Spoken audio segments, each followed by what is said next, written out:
I wanted to take a few minutes and tell you about the pig roaster that I built. My son and I and a few friends put on a pig roast yesterday. Had a really nice party, went really well. Had about 60-70 people here.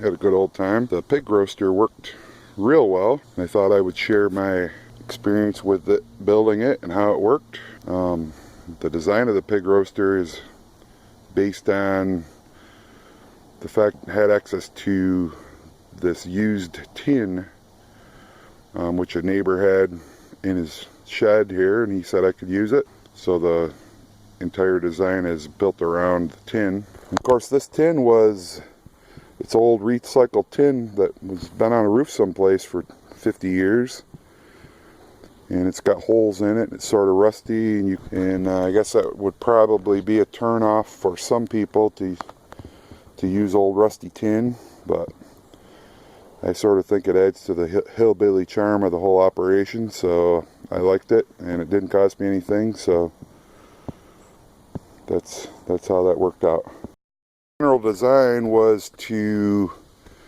build a framework out of cheap lumber, wood, and set it up so that the tin would be on the inside where the fire was, and the wood would be on the outside, just so the thing wouldn't burn up on me.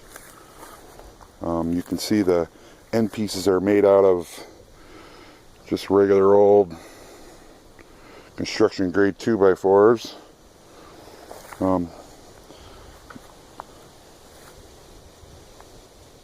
I sharpened the ends of the 2x4s and set it up so that there'd be about a foot that I could drive down into the ground. I made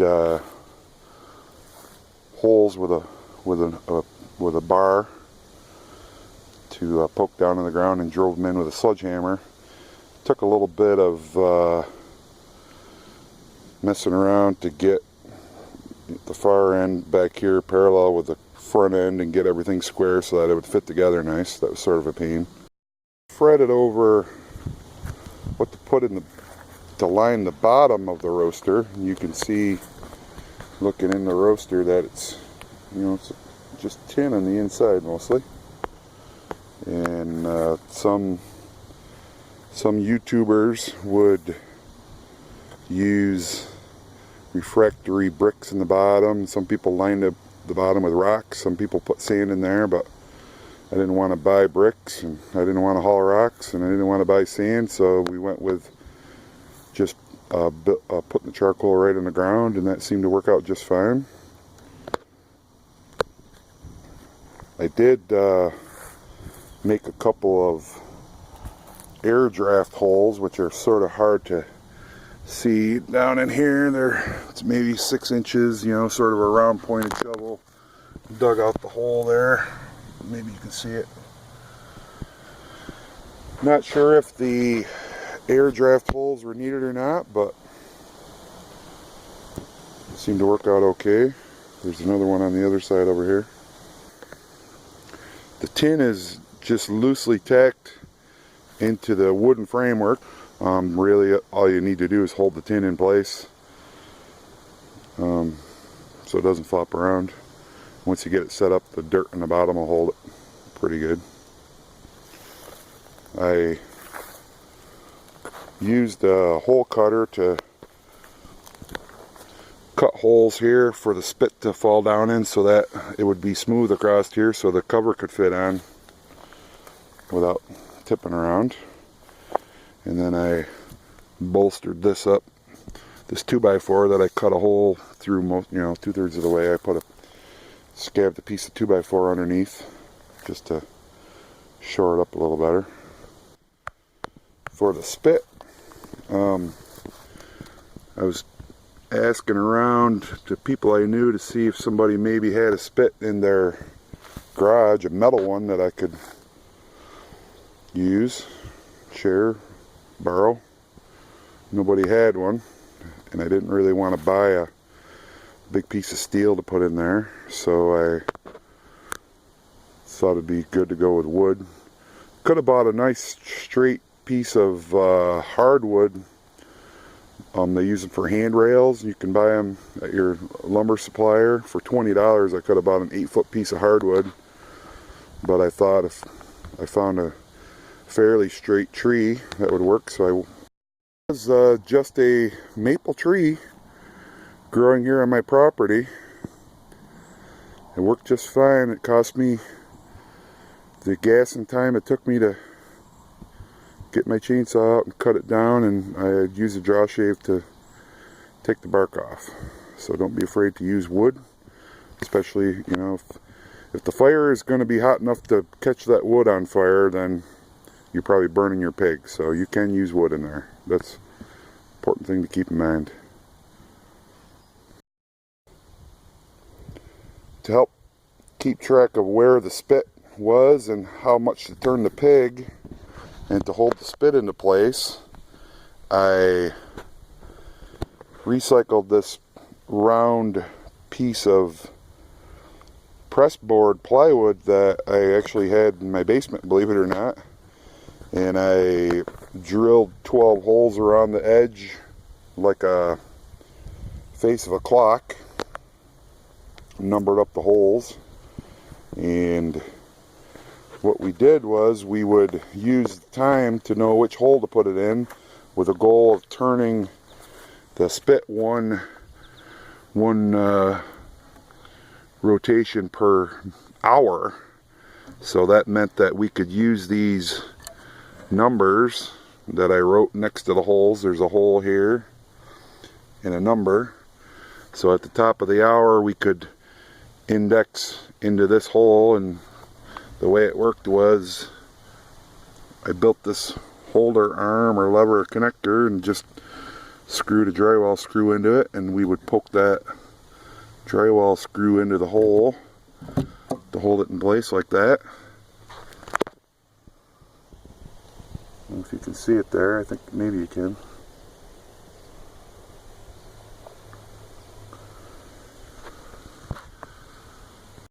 We turned our rotisserie, our spit, 1 turn per hour, and we matched the numbers on my wheel on the end here with the numbers on the minute of the clock. That worked out real well. That way if there were, you know, different people working around here, if someone looked over and saw that, you know, the position of the spit was off by more than 5 minutes, I could come over and turn the spit a little and use the holder to hold it in place. It worked really well. I'm real happy with how it worked, and I puzzled over a good way to do it for quite some time. So I'd encourage you to think about using this design if you're not going to have a automatically, you know, electromechanical spit turner. This really worked well, stayed in place, gave us absolutely no problems whatsoever. Real happy with how it worked out. So the way I attached this press board wooden wheel to the spit was I drilled a hole with a hole cutter. You can see I don't know if you can see it, but drilled a hole through it with a hole cutter, hole saw, big enough for the spit to fit through. And I used the draw shave to flatten, you know, 2 parallel flat spots on the spit. Turn it around so you can see.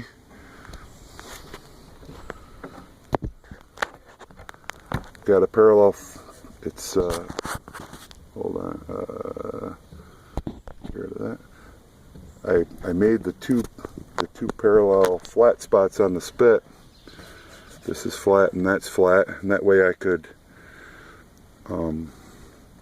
screw this hardwood piece to the wheel with screws from the back, and then this hardwood piece is my clamping piece, and I just used drywall screws. I made this hole a little bigger on this side and this piece, and threaded it into the wood on that, and it pinched that spit, which held my wheel in place so that it wouldn't flop around. And then you can see the two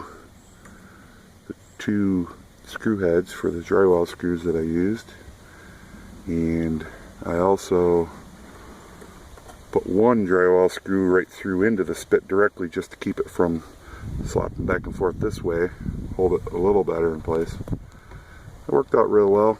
Very happy with how it worked. Tip the lid up here so you can see inside of it if the sun's not in the camera, and you can see that there's no or very little exposed wood. It's all tin on the inside of the cooker. And that was one of my design goals, to keep that wood away from the fire so my cooker wouldn't burn up, and it seemed to have worked out okay. I guess the moral of the story is, if you're keeping the temperature low enough to cook a hog in there, it won't be hot enough to catch your wood on fire, as long as it's a reasonable distance away from the fire. And you know, this cooker's big enough that we had absolutely no problem. There's not even a spot where any of this wood has been charred. Roasted a 88-pound hog in the roaster. Started cooking in earnest at about 4 a.m. and it was done by noon. So it's about 8 hours. We used 6 20-pound bags of charcoal. We sort of flubbed at the beginning. We put too hot of a fire, too much charcoal in to start with. Burned the pig a little bit, not a problem, but sort of scorched the hide. We realized we were running her too hot, so then we started adding the charcoal, about 20 pounds, maybe 10 pounds an hour, I would say. After that, they were 20-pound bags, 6 bags, 120 pounds, so that's about right. We probably put 20 pounds in to start with, and then roughly 10 pounds an hour after that. In order to start the coals burning before we put them in, so that we could place them right where we wanted them and we wouldn't be trying to light charcoal inside the cooker, I built a little fireplace just for lighting the charcoal. I'll show you that. And we realized an hour or two in that we really didn't know how hot it was, because our thermometer that we had stuck in the cover only went to 200. So eventually we got a oven thermometer that would go to 500 degrees, and that allowed us to keep track of temperature better. And we tried to keep it around 200, 180, and it took about 8 hours. The fireplace I built primarily for starting charcoal in, and the way it worked was we built a hardwood fire using small, almost kindling sized pieces of hardwood, which we put underneath the grates, and we put 10 pounds of charcoal on top of the grates up here. That charcoal would start really quickly. 10 minutes it would be glowing red, and then I used a steel flat shovel to transfer the charcoal, the burning coals, into the cooker. You can see this is just 6 cinder blocks stacked up with the grates in the middle, and these grates were some used grates I have from another grill I have here, and this worked really, really well. Very happy with it, and I encourage you to have a way to start your charcoal outside of the pig cooker, and then you can shovel it in and spread it around where you want it after it's burning. It makes it very, very easy. We're at about 3 o'clock in the morning, and I had looked at the weather forecast the night before, and I saw that there was going to be a thunderstorm front coming through. So we erected a shelter here. I used roughly 12 by 14, maybe 10 by 12 tarp Encourage you to have a shelter next to your cooker. You're going to be spending 8 hours out here, and if it's a blazing sun, you're going to want some shade. If it's raining, you're going to want a place to be out of the rain, and it really felt kind of like camping. About 5 o'clock in the morning, I went back to the house and brought out a big old steel pan and a pound of bacon and some bread, and we had cooked up some bacon and had some breakfast out here, and I carried down coffee from the house, and we had a good old time roasting the pig. I had watched YouTube videos and read about keeping extra heat underneath the butt end of the pig where there's a lot of meat, and extra heat underneath the shoulders and head where there's a lot of meat. And so when we first started the fire, we put a pile of burning charcoal underneath the butt and a pile under the head, and we burned it a little bit.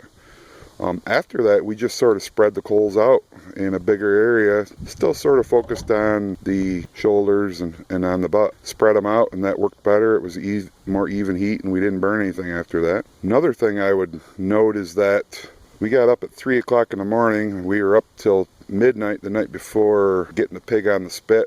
Made for a pretty long day on the day of the actual party, which detracted from the pleasure a little bit. One thing to consider is set the serving time of your event to give you enough time to cook the pig with a little leeway, so that you don't have to get up in the wee hours of the morning, and you can get a little more rest the night before, and you'll have more fun. So that's one thing I'll do differently next year. Quite a bit of work. You're going to want a few friends to help you. Luckily, my son and I did it together, and another friend came and spent the night with us, and another friend was here till late in the evening and came back in the morning to help. So you're going to want a few people to help you. Makes it more fun that way. When it comes to securing the pig to the spit, saw a lot of videos where people were wiring their pig to the spit and different things. We saw other videos where people were